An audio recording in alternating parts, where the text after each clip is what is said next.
I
see my mic goes off. Happy Indigenous Day. Which country? Which country is celebrating that day?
Okay, so the guidelines 3 only applies for standard chess and rapid chess without increment. Okay. Because I remember when I played in the tournament, I played in the tournament in 20, 2022, a rapid tournament, and I tried claiming 3.4. They didn't accept it. I should have accepted it, basically, if the rule counted. So at least I know now. I am an arbiter now, a referee. So at least I know the rules now, and I know it's like knowing the laws. If you know the laws, you can work around it.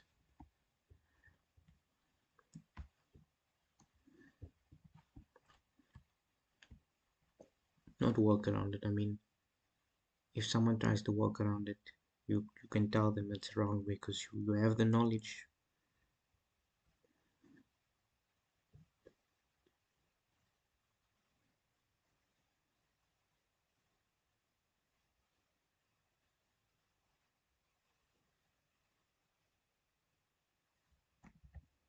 Except the last. I think this rule doesn't it end in a draw? If you're unable to determine whose flag falls, it's automatically a draw. Not sure though, I have to check. Might have seen it or heard it somewhere. The game is drawn.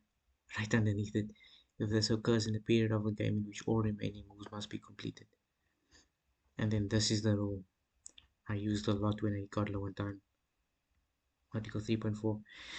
If the player having the move has less than 2 minutes, so less than 2 minutes, left on his or her clock, he or she may request that an increment of extra 5 minutes be introduced for both players. This constitutes the offer of a draw. It's a draw offer. If the offer refused, and the arbiter agrees to the request, the clock shall then be set with the extra time. The opponent shall be awarded 2 minutes and the game shall continue. Okay, now this is the difficult one. Guidelines 3.5. If Article 3.4 does not apply and the player having the move has less than 2 minutes left on the clock, on his or her clock, I'm just gonna say simple. They may claim a draw before the flag falls. They shall summon the arbiter and may pause the chess clock. They may claim on the basis that his or her opponent cannot win by normal means.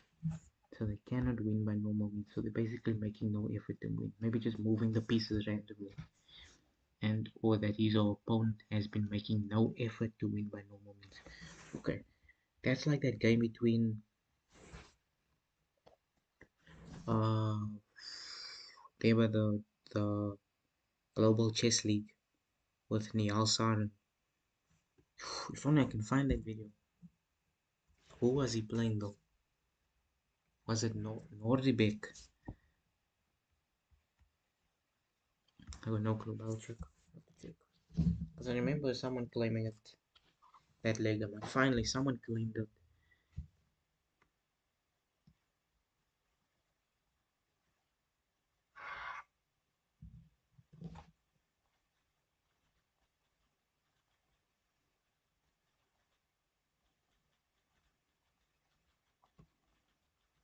It then the Global Chess League in London.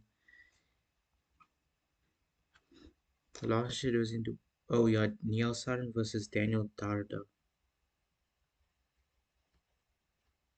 Wait, did Vladimir Kremlin? Oh, this is someone else.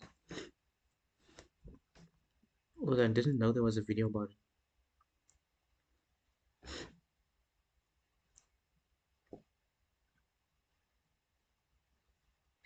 Put the finishing touches on. Look at it, Nihal's standing up. He gets up.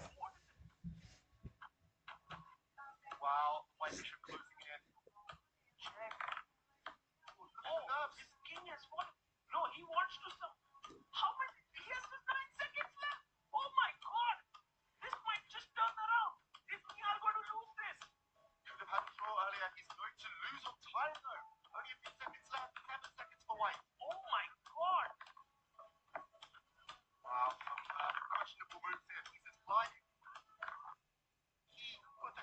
Just watched the whole 1 minute video. And I don't even know what happened there. Didn't show anything.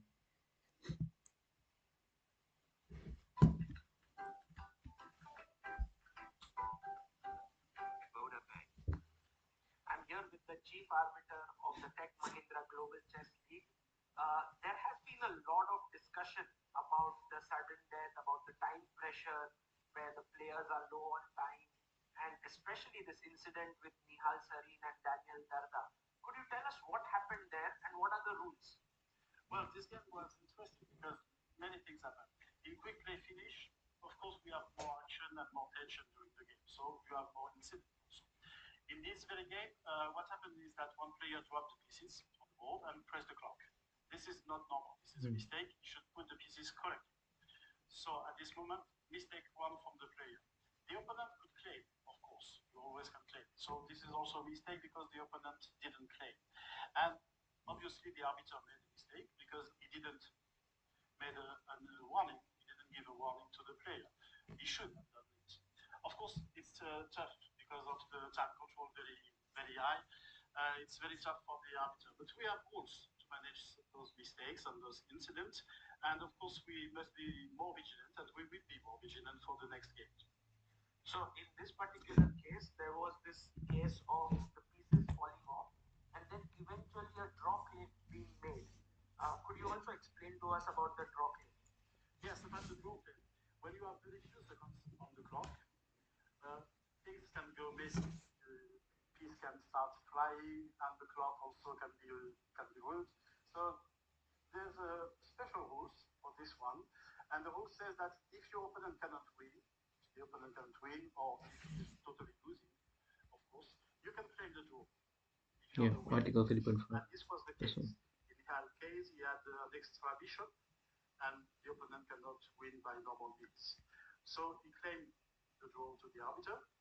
I intervened at this moment, and I asked the opponent if he agreed on the draw, because this is the normal procedure. And the opponent agreed. Mr. Dada agreed, so I didn't have to intervene myself to say this is a draw. But if the opponent does not agree, then in that case, you will look at the position and then give a result. Yes, exactly. We examine the position and we decide if it's a draw or not. And in this particular case, have these rules been communicated with all the players beforehand? Yes, this is the job of the manager, the captain. We, as an organizers team, as arbiters and FIDE, we had some meetings with captain, the team. We had some meetings on video, and also we had some meetings here.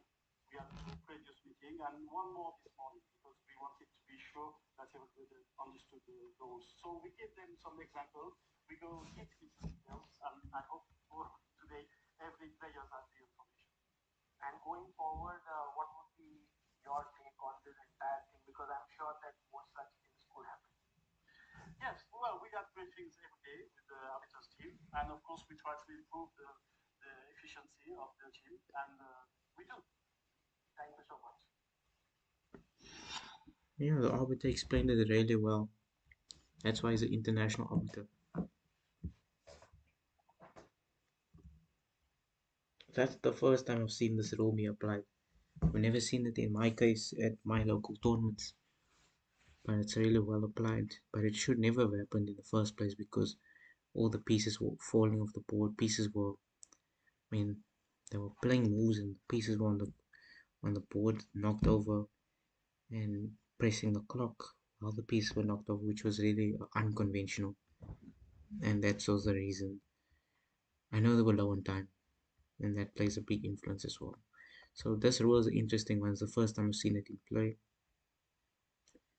So Article 3.1.5 Article 3.5.1 says if the arbiter agrees that the opponent cannot win by normal win means or that the opponent has been making no effort to win the game by normal means, he shall declare the game drawn, otherwise he shall postpone his decision to reject the claim.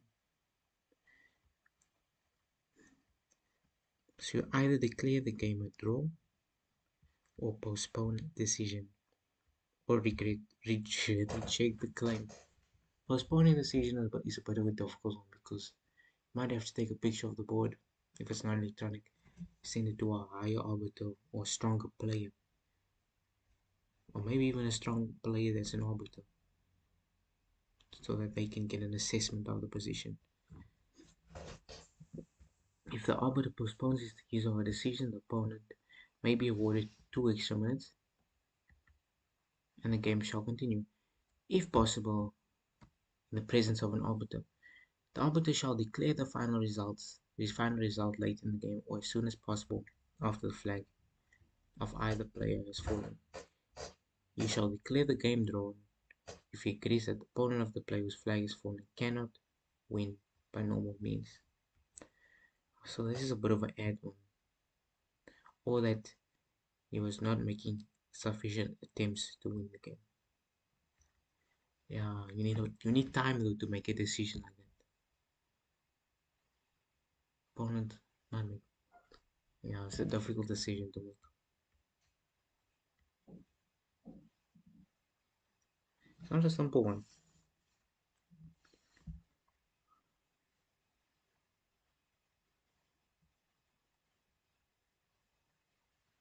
Yeah, the arbiter has the power to make a decision to declare the game a draw even after the flag is fallen. The time control with increment is a much better way of concluding the game. I 100% agree with you. Even if it's just a 2 second increment, it makes a big difference. This rule will never even have to take place. Even this 3.4, which is a bit of a. For me personally, I don't mind it because I get to watch the game as well. Even though I'm supposed to be doing my job, I'm supposed to watch the game. But it does make the game more exciting. Your opponent gets 2 extra minutes. If you claim your opponent gets 2 extra minutes, both get 5 second increment. You're basically playing blitz with 5 second increment from you on. You don't have to notate because you're under 5 minutes. It's interesting, it's very interesting, but it's not necessary. That's what players tournaments should have increment.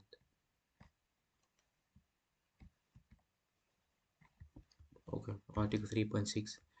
The following shall apply when the the following shall apply when the competition is not supervised by an arbiter. A player may claim a draw when he or she was less than what? A player may claim a draw when he or she has less than 2 minutes left on his own clock and before his wait. Why? This concludes the game.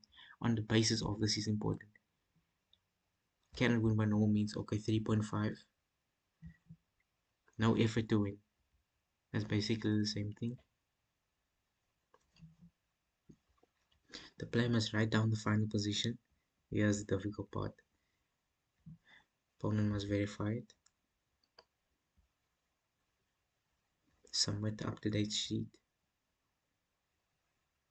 So you now must send the sheet to an arbiter. That's not gonna be easy though. Some terms.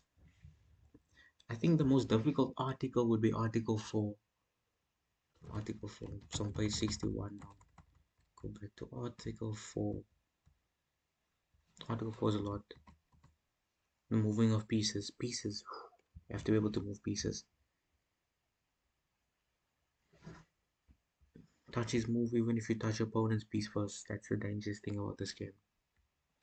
But okay. Maybe I'll just skim through some of these things.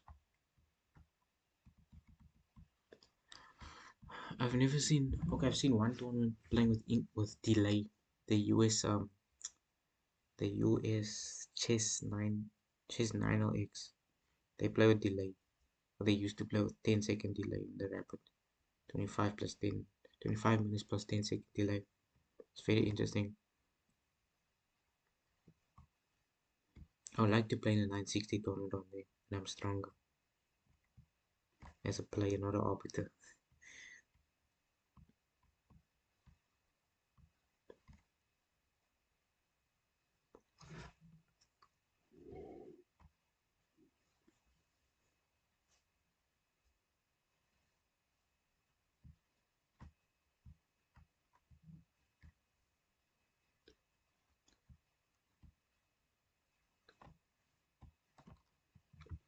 Yeah, the difference. Another thing is playing area and playing venue.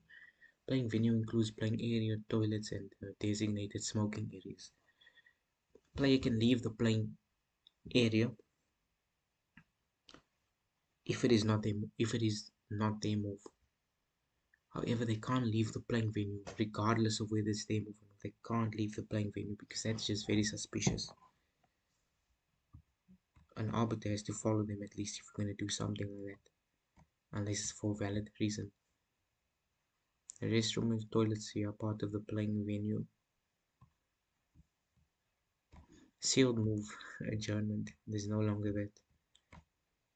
Before my time. 50 move rule, 75 move rule. Arbiter can't step in by 50 move rule.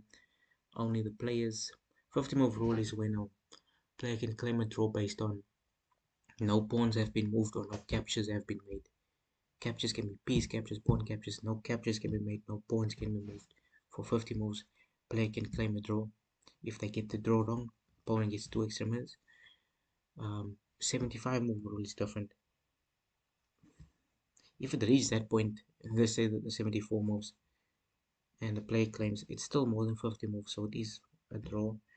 But the arbiter can step in after 70 by 75 moves for both colors. But I don't know how you're gonna do it tournaments here in South Africa because maybe if you're playing on the TGT board, not on these uh, what do you call these boards? Not vinyl, but just tournament boards. You can't. I don't know how you're gonna keep track of it. But it's a long process. You have to replay the moves in most cases, just to make sure. The same goes with the threefold and the fivefold. A arbiter can only step in after the position has repeated 5 times, not 3 times. Players can step in after 3 times. A player can step in before the third time. If the player that is about to make it a third time, for the position to occur a third time, they can write down the move they're about to play. This is the only exception where a move can be written down before he's played. Where is that? This is moves. It's article 9, I think. But that's the only time a player can write down a move before they play it. Is to write down the move, and once the move is written down, it cannot be changed. You have to play it. But before you play it, you write down. You call the arbiter and tell the arbiter, "Okay, I'm about to play. Maybe, for example, I'm about to play Rook G1, and I'm claiming a threefold based on that move." You can't play the move. You're just writing the move down because once you play it, it's no longer threefold. Okay, the position has occurred three. It has occurred 3 times, but it's not your position. It's not your move. You see, so it's now the opponent's move.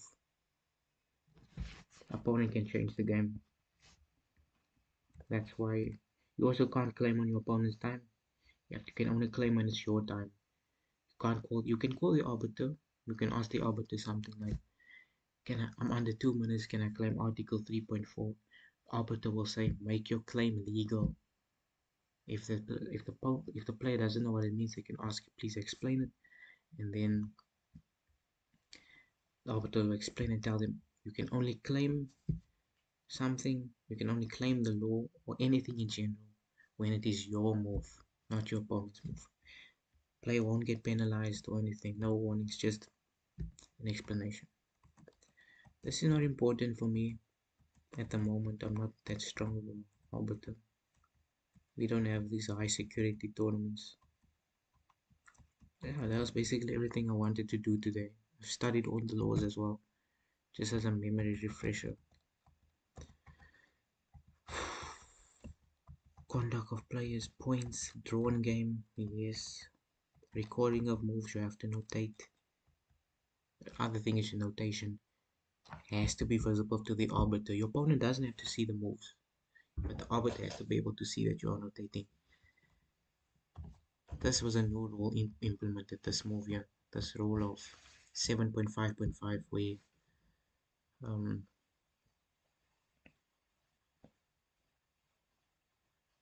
if opponent makes an illegal move, you must take away that extra time if there's increment that they have gotten.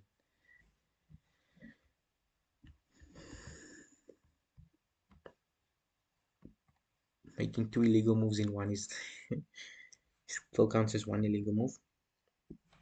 Two illegal moves in one, for example, are castling.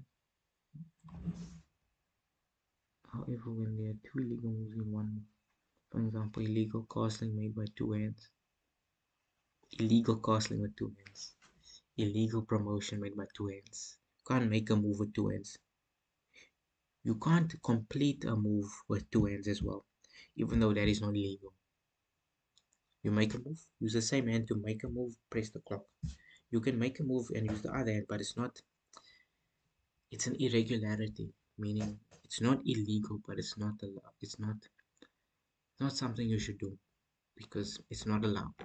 You're not gonna get punished. You might get a warning, but okay. Okay, chapter 7 was irregularities. If an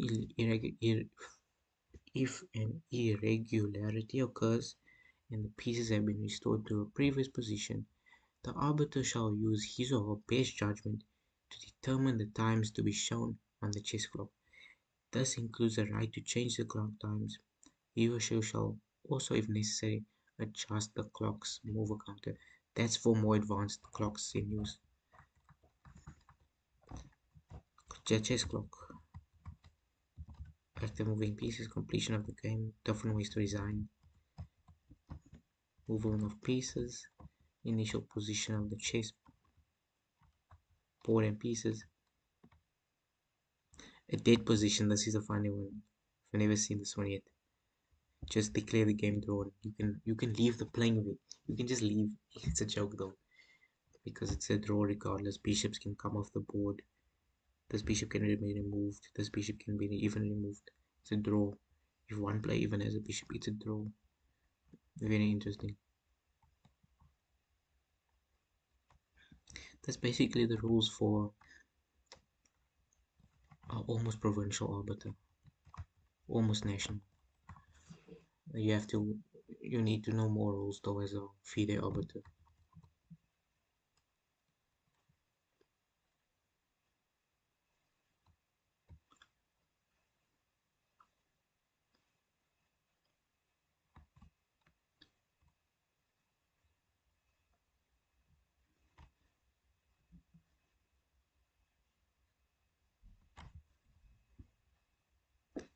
Yeah, that's basically everything I wanted to do today.